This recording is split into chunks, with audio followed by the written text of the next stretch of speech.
Your Honor, I would like to thank the organizers for providing this conference in the heart of Polynesia. I've never attended one of these before, as East Polynesia has been outside my research area. However, I'd like to thank William Wilson for providing an excuse for me to attend. And onwards.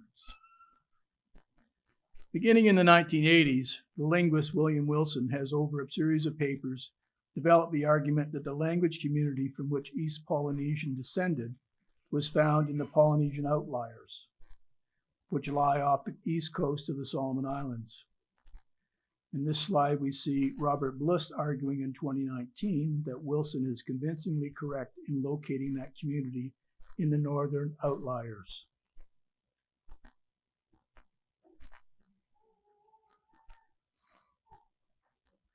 Wilson argues that over a period of time, a language community developed in the Southeast Solomons outliers, from which the languages of the northern outliers are at some point derived. It is in turn from the central northern outliers community of Ontong Java, Taku region that East Polynesian languages are derived. This leaves the question of when this southeastern outlier community was established, how much time was represented by its development, where its origins can be placed, and when movement occurred into the northern outliers.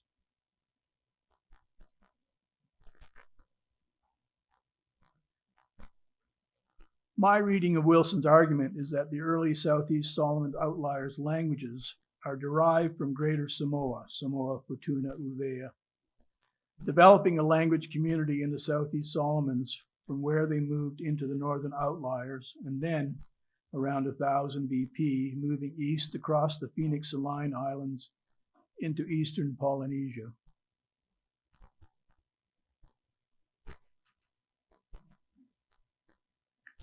The Tuamotu region of the Southeast Solomons is an area of great interaction and great cultural, linguistic, and genetic variability. It was initially settled in the Lapita period, circa 1300 BP, by direct settlement from the Bismarck Archipelago. This pattern of a stream of leapfrog settlement continued for some time, increasing the genetic variation in the region and indirectly attesting to the presence of an active voyaging corridor along or through the Solomon Islands, facilitated by favorable seasonal trade winds. So we have summer northwest and winter southeast trades.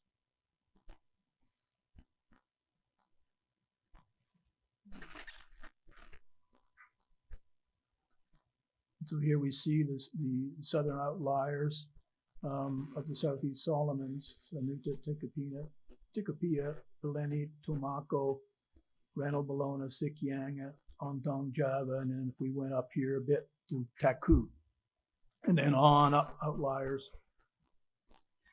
off, small peripheral islands off that lie slightly to the west, or the east, I should say, of the Solomon Islands, all the way up into the southern Micronesian, Polynesian outliers.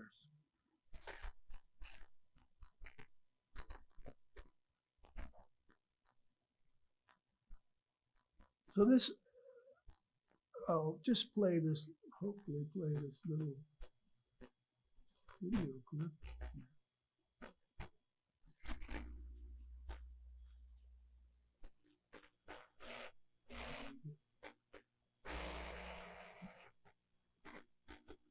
No sound, I guess, which is unfortunate. So these are women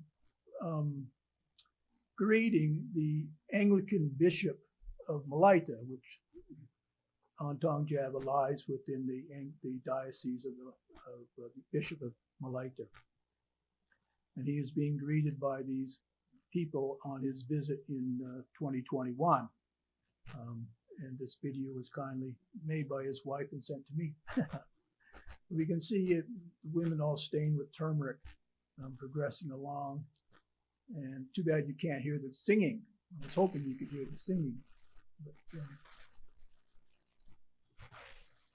and then you can see Sam Sahu, the bishop of life. Okay. So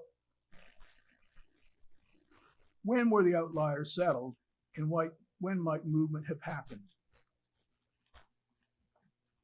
What evidence do we have for this interaction sphere along the Solomons? What evidence do we have for east-west or west-east interaction? And what problems are regularly raised with the outlier East Polynesian settlement scenario?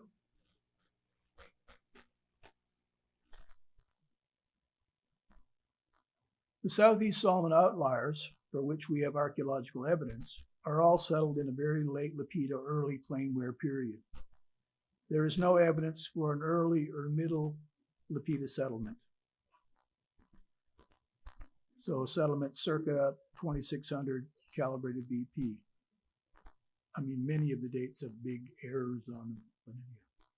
The ceramics tells us it's very late Lapita or early Plainware.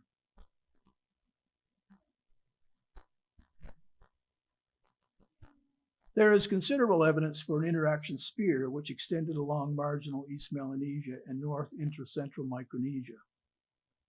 This was facilitated by the use of large sailing outriggers like the historic Tapuki of Tumotu, recorded to be up to 20 meters in length. And here's a painting of one I came across the other day from Malakula, showing the size of these sort of thing that you might encounter in this area.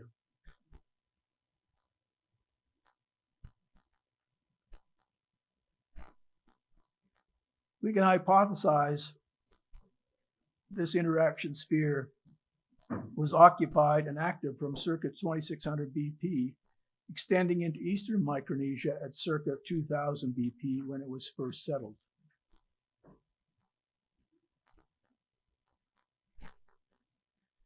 Evidence of this interaction sphere is distribution of the backstrap loom, which we see here, from Indonesia through Micronesia, south along the marginal islands of northeast Melanesia, and along the outliers to Tikopia. Secondly, Haddon and Hornell see relationships with the Tapuki design into northeastern marginal Melanesia, that is up into the sort of St. Matthias group area, and Micronesia. Distribution through this area of one-piece fish hooks, kite fishing, two-piece trolling lures, terebra and mitra shell adzes, nose flute, and the development and importance of breadfruit and arboriculture. And finally, linguistic arguments for the origins of nuclear Micronesian in Southeast Solomonic and northern Vanuatu.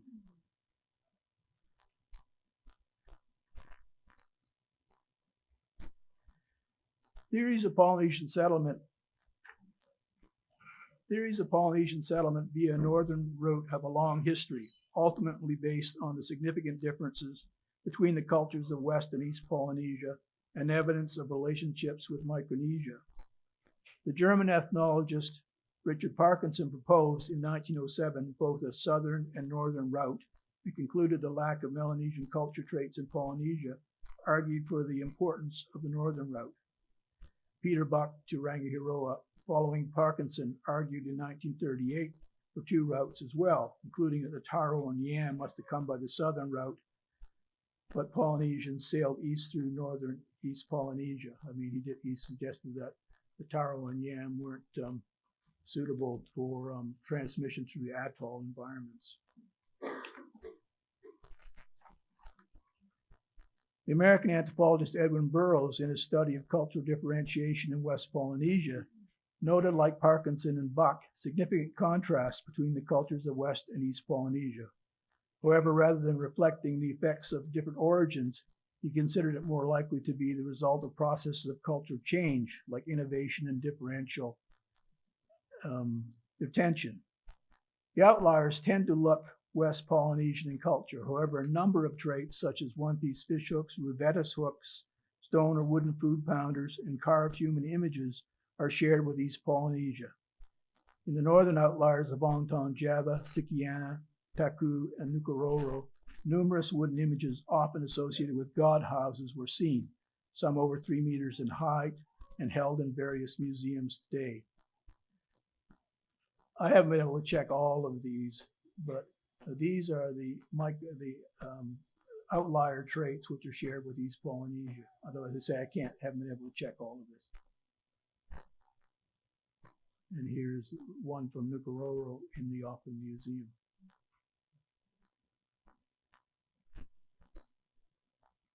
Archaeological evidence of the development of some of these East Polynesian traits in the outliers is hard to come by. However, early evidence of single-piece fishhooks are found in Polynesian context in Samoa, Neo-Toputapu, and the Southeast Solomon outliers of Anuta, Tikopia, and Tomako.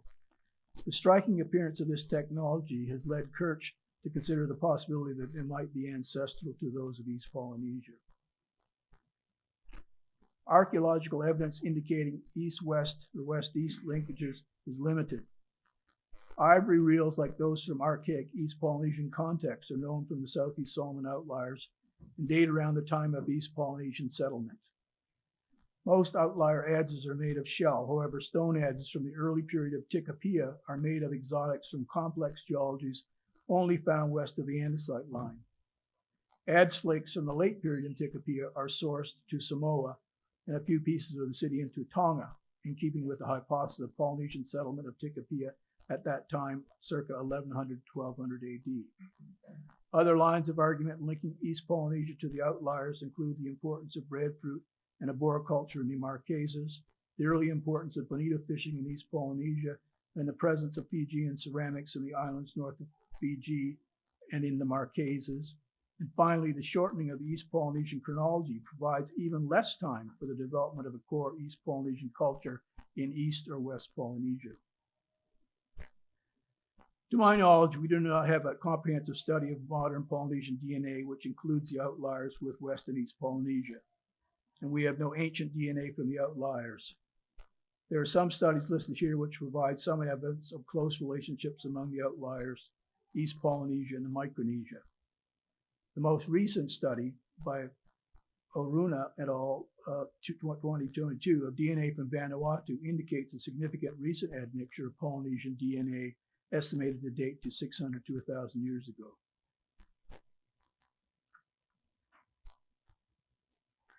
All right. A problem which might support the need for settlement such as that proposed by Wilson is the increasing reduction in the date of East Polynesian settlement, which now provides even less time for development of a distinctive East Polynesian culture before dispersal through East Polynesia. Another question is how such small atoll populations settle East Polynesia. Atolls such as Ontong Java can support populations in the thousands, and I've suggested that it might be the very difficult living conditions on these islands which have created a pump effect during adverse climatic scenarios such as might have been at play during the early settlement of East Polynesia. And from linguistics, it is argued that the outlier languages indicate knowledge of high island environments. I would suggest the high degree of obvious voyaging capability and oral tradition indicate knowledge of neighboring high islands. And of course, in my scenario, their ultimate origin was the high island of Samoa. In conclusion, I would propose that about the time of early Polynesian plainware period, around 2600 BP, people moved back west across the Pacific from Greater Samoa, through seas they were familiar with, and settled the Southeast Solomon outliers. After some period of time, they settled the northern outliers and eventually the outliers of southern Micronesia, further developing the interaction sphere along marginal East Melanesia into Micronesia, very likely involving settlement of central Micronesia circa 2000 BP, finally expanding east through the Line and Phoenix Islands circa 1000 BP into central East Polynesia. I leave you with this photo of the cemetery at Luanguilla on Ontong Java. This was taken by the Methodist missionary George Brown in 1903 during a short visit to the island while visiting the newly established Methodist mission in Roviana in the Western Solomons.